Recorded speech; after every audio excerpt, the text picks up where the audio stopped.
So here is a named tweet called Copycat Contagion. And this dives into some heavy topic. Feeling parched? Today's sponsor, White Claw. Copycat Contagion. Some suggest we are amid an epidemic of stochastic terrorists stoking random, imprecise targets, which are groups or individuals, to perform wanton acts of violent terror. Suicide and homicide also persuade random targets. Media coverage influences how many will copy. So, this is touching about how media assigns our opinions, media directs our reality. I call media the gatekeepers of reality. Like my video, Media, the Gatekeepers of Reality. Check it out on BitChute. So, some suggest we are amid an epidemic of stochastic terrorists stoking random, imprecise targets, which would be groups or individuals, to perform wanton acts of violent terror. What this means is that there are a stochastic terrorist, you can look it up on Wikipedia or check out Google. They might have the answers you're looking for. But in essence, it's somebody that goes after a specific group, and they might be putting out what they call dog whistles. I have several videos on that, to stoke people or groups to perform violence. So basically, it's like they say something or they do something, they put out some kind of propaganda or something, and then this is supposed to say, incite people to perform an act of violence, to do something that might be to the benefit or part of the goal of that stochastic terrorist group. They say that the president, Donald John Trump, is stoking terrorists. Stochastic, he's getting white supremacists, white nationalists, KKK members, he's getting all these people together. He's giving them dog whistles. And they're going to go and they're going to perform these heinous, otherist, hateful acts because the stochastic terrorist leader is putting out these signals and putting out this messaging to get people to act in an evil, unforgivable way. And of course, that's the common one because, orange man bad, of course. But we've also seen it all over the place. People say you shouldn't say this because you might get people to act in a certain way. They're just lemmings. You're a Pied Piper. And you're going to get people, you're going to force them to act in a way that they weren't going to before. You're going to give them, they're already on the edge. This is what they'll say. They're already on the edge. And now you, with your influence, your persuasion, as it were, you have stoked their hearts and minds to perform wanton acts of violence. That's you. Whatever you said, whatever you did, whatever, I don't know, infrared messaging you put out, I can't see it. You put it out, and now people are going to act. Now, of course, the fringes of society are always going to be susceptible to this. If you're already living in a world where you have irrational hatred and fear for a person, a place, a thing, whatever it might be, an idea, a concept, yes, you can be easily manipulated. We're emotional, irrational beings. We can be manipulated.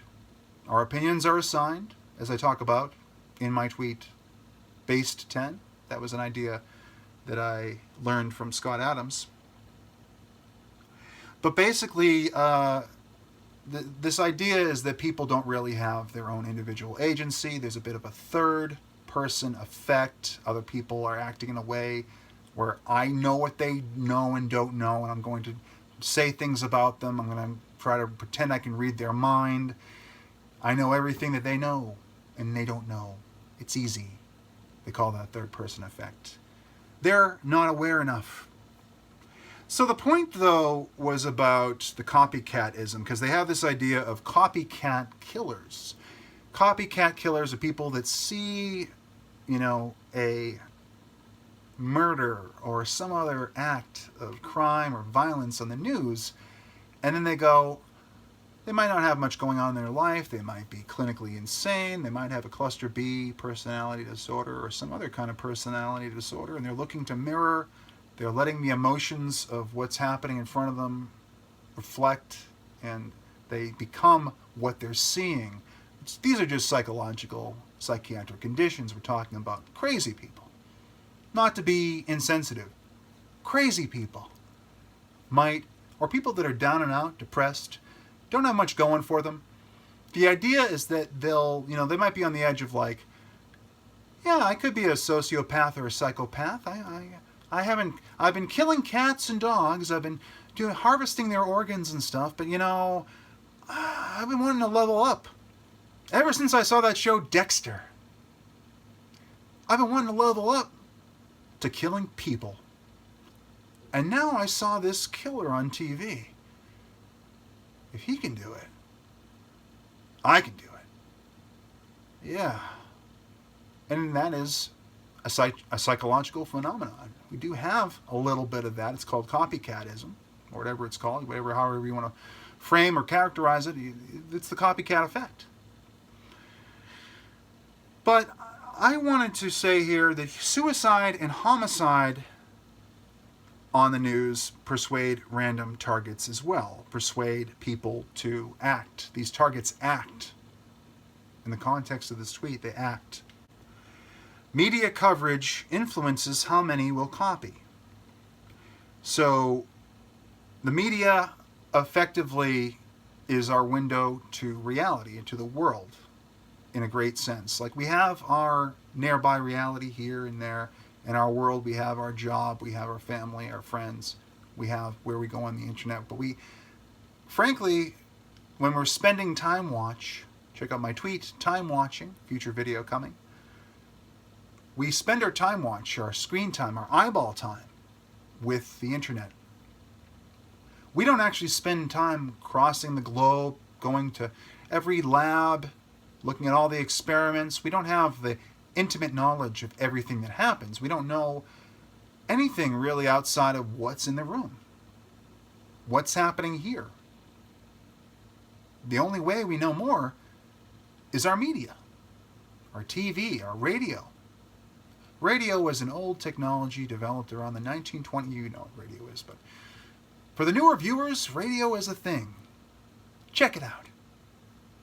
I went to broadcasting school. But basically, the media determines our reality because it's our window into what's happening outside of our immediate purview. And so when you're talking about copycatism as it pertains to people committing acts of terrorism or murder, wanton acts of violent terror, I would say that suicide and homicide also persuade people. If you see it on the news, if somebody's depressed, they're sitting at home and they got nothing left and they find out, oh my God, this celebrity, this person that was a role model that we looked up to, almost a parental figure to many, killed himself. Anthony Bourdain killed himself. And I don't have anything to live for. So, if he can do it, I can do it. That's a little bit of a fear as well. The media, the way it reports things, the way it amplifies certain messages and de-emphasizes others, it's very irresponsible. Like, they should take responsibility, of course.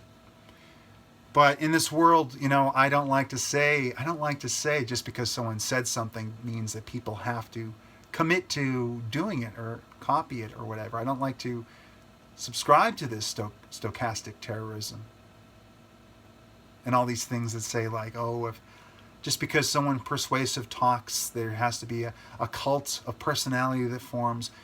it happens. It's going to happen. It always happens. We have this. You know, we have people we follow. We have politicians and celebrities and, you know, institutional figures that we turn to and that we trust and that we love. We have a lot of familiarity with them. Can't speak today, familiarity. And unfortunately, suicide and homicide, they persuade the random targets.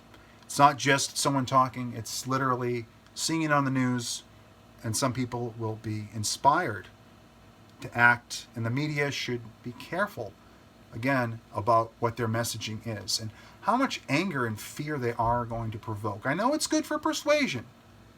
I know it's good for getting people and on a macro scale to do what we want them to do. Whatever you're trying to accomplish, you're trying to sell something, it's always about follow the money with this stuff, right? When you have the modern religion of institutions, and that includes media, academia, media, and state, of course there's going to be incentive with a religion. There's going to be something to grab onto, and you know, but media coverage influences how many will copy, and this is more just descriptive. I just wanted to put it out there and say that yeah, while I don't think it's a good thing to default to the third person sort of people don't have agency, they're just easily manipulated effect, it still happens. So it's something we need to be cognizant of.